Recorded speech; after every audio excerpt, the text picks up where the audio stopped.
My husband, William, and I were looking forward to a Thanksgiving dinner hosted by my brother, John. Despite a strained relationship due to my brother's disapproval of William, I hoped this gathering might mend fences. John, who is 3 years my senior, and I shared a close bond during childhood, but things changed after I started dating William. John has always judged William harshly for his humble beginnings and his career as a washroom cleaning, despite William's remarkable character and strong ethics.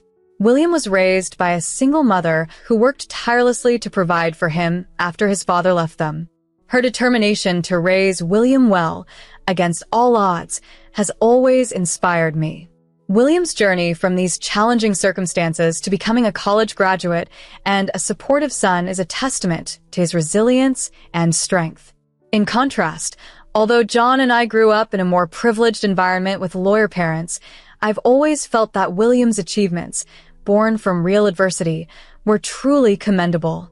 Unfortunately, my brother's prejudices came to a head this Thanksgiving. Upon our arrival, John shockingly demanded that I send William home, claiming he didn't belong in our family. This was both hurtful and embarrassing. My parents have never shared John's disdain and have accepted William warmly. However, John's inability to see past his biases has often led to tension and discomfort during family gatherings. In the past, John has occasionally recognized his mistakes and apologized, and I've forgiven him, hoping for a change. But the cycle of acceptance and rejection kept repeating, especially after our engagement and subsequent marriage, which he visibly disapproved of. This Thanksgiving incident, however, has deeply affected me. It's made me question if reconciliation is possible when fundamental respect and acceptance are absent. Hosting the dinner this year was significant for John, particularly because his wife is pregnant and he wanted to take on the responsibility. While I appreciate his culinary skills and his reasons for hosting, the joy of the occasion was overshadowed by his unwelcoming attitude towards William. I am now at a crossroads, struggling with the painful realization that my brother might never truly accept my husband. This situation has forced me to reconsider the dynamics of my relationship with John, as it's difficult to envision moving forward without mutual respect and understanding within the family. He had warmly invited both William and myself, and he made it a point that William's presence was particularly important. This gesture made us hopeful that he was opening up to giving William a fair chance, so we eagerly accepted his invitation. Completely unaware of the impending awkward situation, we arrived only for John to meet us at the door. He welcomed me inside but informed William that he had to return home. Naturally, we were perplexed and shocked. John then explained that there had been a last-minute change in their plans. Originally, it was supposed to be just his family attending, but they had decided to include his wife's extended family as well. His wife, expecting a child, wished to see her relatives who lived in the suburbs and didn't visit often. This Thanksgiving was turning into a big family reunion. The only hiccup was his wife's family, apart from her parents, were rather elitist, traits that my sister-in-law seemed to have inherited. I had never understood this snobbery until I met her entire family at their wedding. They all carried a sense of pride from their affluent business background. At the doorstep, John candidly mentioned that having William around could lead to uncomfortable questions from his wife's family and potentially embarrass him. To avoid this, he suggested William should leave. I was furious. Unable to hold back my anger, I confronted John right there. It was clear he was using this as an excuse to slight William deliberately. If he had truly intended only to invite his wife's family, he could have informed us earlier rather than having us travel all the way just to dismiss William at the door. I accused John of deliberately insulting my husband through this calculated exclusion and told him he lacked decency, a remark I knew would strike a chord. He retorted heatedly, demanding that I leave the Thanksgiving dinner as well, hurling insults at William by calling him dirty, illiterate washroom cleaning. This was particularly unjust as William, during his college years, had worked as a watchman at the bank, other part-time jobs to save for his student loans. A commendable effort, not a point of shame. Despite his different educational path, William was as educated as any of us, dispelling any notion of him being less worthy. This whole confrontation not only revealed the prejudices, but also underscored a deep disrespect for my brother, something that was far from what family should ever stand for. For some inexplicable reason, John chose to raise a contentious issue, which set off a chain of events that couldn't be reversed. After his words to William, I found myself unable to contain my anger and began to verbally lash out relentlessly, prompting William to step in. John accused me of adopting his manner of speaking and implied I was on the verge of becoming physical. Honestly, I wasn't embarrassed by William's intervention. I was furious that John dared to make such comments in my presence. The altercation escalated quickly, loud enough to catch my parents' attention. They emerged, and upon realizing the situation, they calmly asked William to take me home. They promised to handle things later. I was somewhat disheartened that they didn't confront John immediately, knowing well he must have provoked me with unacceptable remarks about William. However, I understood they wanted to avoid a scene in front of their guests, so they chose a more discreet approach. Once home, William helped soothe my frustrations, and I vented to him for quite some time before deciding to sever all contact with John. Despite my lingering anger, I recognized that changing my brother's attitude was futile, and I was exhausted from the effort. Thus, distancing myself seemed the only viable solution. Although disappointed with how my parents initially managed the situation, I refrained from cutting ties with them, which proved wise when they called the next morning. They requested my presence at my father's office for some urgent paperwork, piquing my curiosity. At the office, both my parents were present and appeared serious. They didn't offer any explanation at first, merely presenting the documents for my review and potential signature. As I perused the papers, I was stunned to discover they pertained to transferring ownership of their law firm to me. This was unexpected since my brother John had been the presumed heir. Needing clarification, I questioned my father directly about his intentions. He confirmed his decision, influenced by the previous night's events, choosing to entrust the firm to me instead of John. This gesture was meant to rectify matters with me and William. This revelation was monumental. Despite having attended law school and earning a degree, I hadn't practiced law in 4 years, having shifted my focus to my own business, a clothing store, which was quite different from running a law firm. Meanwhile, William held a management role in his company. John had been under my father's tutelage for years, expecting to inherit the law firm once my parents retired. His shock was inevitable when the situation unfolded. After a distressing event involving William and myself, my parents had a revealing conversation with John and his wife. Their indifference to the hurtful remarks made during the incident left my parents deeply troubled. Despite asking for an apology, John and his wife refused, prompting my parents to reconsider their succession plans. As my parents approached retirement, the need for a successor became urgent. Despite not practicing law anymore, I was chosen to keep the firm within the family, a decision fueled by the recent events. My parents worked swiftly, preparing the legal documents to transfer ownership to me. William and I privately agreed, and I signed the papers, initiating the ownership transition. While a part of me wanted to confront John for his actions, I was conflicted about taking over the firm. I had left law practice after a year, uninterested in pursuing it further, whereas John was passionate about his role. However, realizing that the opportunity was offered rather than stolen, I accepted the responsibility with mixed feelings. Despite the unresolved tension, I returned to work.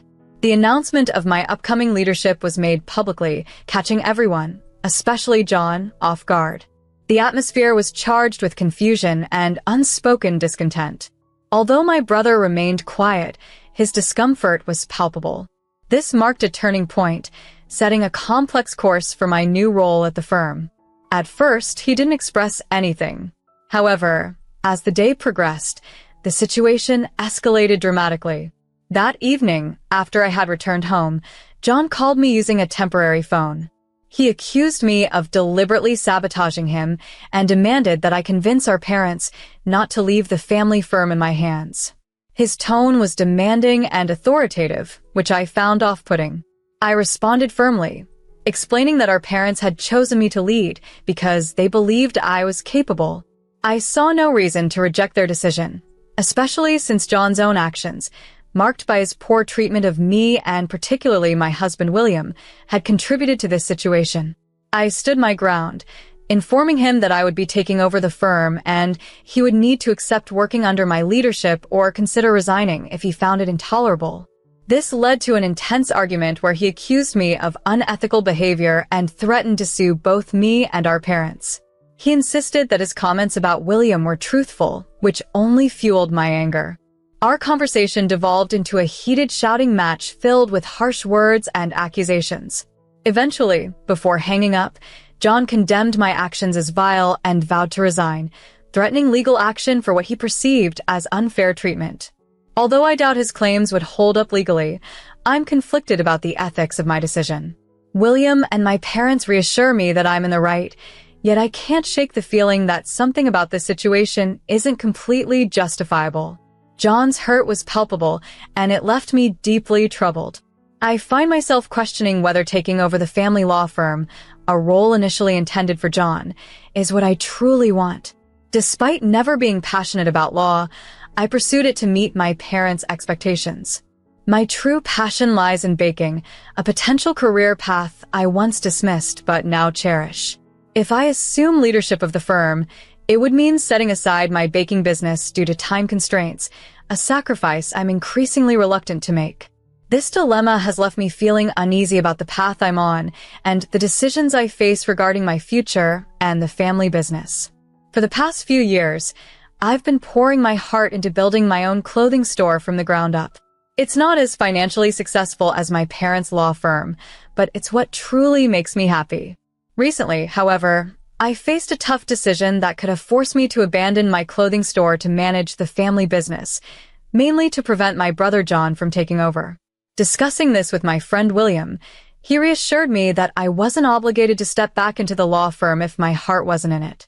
He advised that a simple conversation with my parents could halt the transition process. Although I'm relieved I can continue with my clothing store, part of me is still troubled by the idea of John inheriting the firm. My parents have always been clear about keeping the firm in the family, which feels a bit nepotistic, but it's their wish. Struggling with these emotions, I've kept silent about my true feelings for my parents. The thought of taking over the law firm just to spite John feels petty, almost as petty as letting him take over without a fight. William understands my conflict, noting that this strained relationship with my brother seems irreparable. John has never apologized for our issues, and I doubt his sincerity if he ever does. Despite these complexities, I recently decided to address the situation head-on. It's been over a week since Thanksgiving, and enough time had passed for me to muster the courage to speak up. So, I invited my parents over for dinner and, with William's support, I expressed my true feelings. Initially, they were upset, especially since I had recently signed some legal documents. They lectured me on indecisiveness, which, although tough, was somewhat warranted. However, as the evening progressed, they began to understand my dilemma. They even suggested that I could take over the firm without being involved in its legal aspects. But honestly, that solution doesn't appeal to me. The legal world just doesn't captivate me. I find it incredibly dull. So here I am, trying to navigate these waters, hoping to find a balance between familial obligations and personal happiness without any resentment or regret. I made it a point to be open with my parents about my decisions. Although they weren't thrilled with my choice, they accepted it. The harder conversation was explaining my reasons for taking on the role initially. I had to be honest about not wanting John to inherit the company, which surprised them since I'm not known for being spiteful. The truth is, John's behavior had been irking me for a long time, and the incident last Thanksgiving was the final straw. I clearly expressed my disappointment to my parents, emphasizing that allowing John to lead the company would undermine their credibility, especially after announcing my leadership in front of the entire office staff. My parents listened and understood my feelings. They agreed that it wouldn't make sense to let John take over, particularly given his recent actions. After the Thanksgiving incident, John avoided our parents for days, which disrupted work. He had skipped coming to the office due to a personal disagreement the night before, which was highly unprofessional. When he did return, my parents declared that I would be taking charge, after which he again stopped coming to work and hasn't resigned, leaving their relationship strained. Despite these challenges, my parents still hoped to keep the company within the family. They pondered over other candidates who might lead the firm with the dedication they had shown. Although they considered some loyal employees, I could tell they weren't fully prepared to pass the leadership to someone outside the family. Knowing I couldn't change their minds in just one meeting, I decided to let the topic rest for now, but I'm fairly certain they will eventually have to choose someone outside the family since John's return seems improbable. I feel awful for placing them in such a tough spot, regretting my haste in signing off on the paperwork without fully considering the implications. I recently made a swift decision, one that has had significant consequences for all of us, but in the end, I believe it was the right choice. I was compelled to act because John's ongoing disparagement of William, not only at Thanksgiving but consistently over the years, needed to be addressed. It was high time someone held John accountable for his actions, and I'm relieved that it fell upon me to do so. Despite the love and value John had for his job, his arrogance has cost him dearly. He's on the verge of losing his position and has yet to offer an apology to William or me. At this point, I no longer desire one. My parents have decided to appoint a new successor at the firm. This person isn't family, but he might as well be, given his dedication and long-standing service. It took considerable persuasion to convince my parents that naming a non-family member as my replacement was a prudent decision. We had to face the reality that the firm might not always remain in the family, especially if future generations chose different career paths. This decision allows them to maintain control over the transition, making it a choice they own. Meanwhile, John has submitted his resignation and plans to start his own law firm, funded by his in-laws. He's made bold claims about our future regret, but frankly, his choices no longer concern me. The bond we once shared as siblings is beyond repair, and I have no interest in mending it. William and I are content, and so are my parents, and that's what truly matters to me now. There are moments when I reminisce about our childhood closeness, but those feelings are fleeting. I remember how John has treated William and the stark change in his character from the brother who was once my closest ally. William is now my main priority, and I stand firmly by those who respect him. This principle extends even to my family. While it's saddening to see how things have unfolded, I harbor no regrets about my actions. Some might label me petty or vengeful, but I know that I am simply striving to be a supportive partner.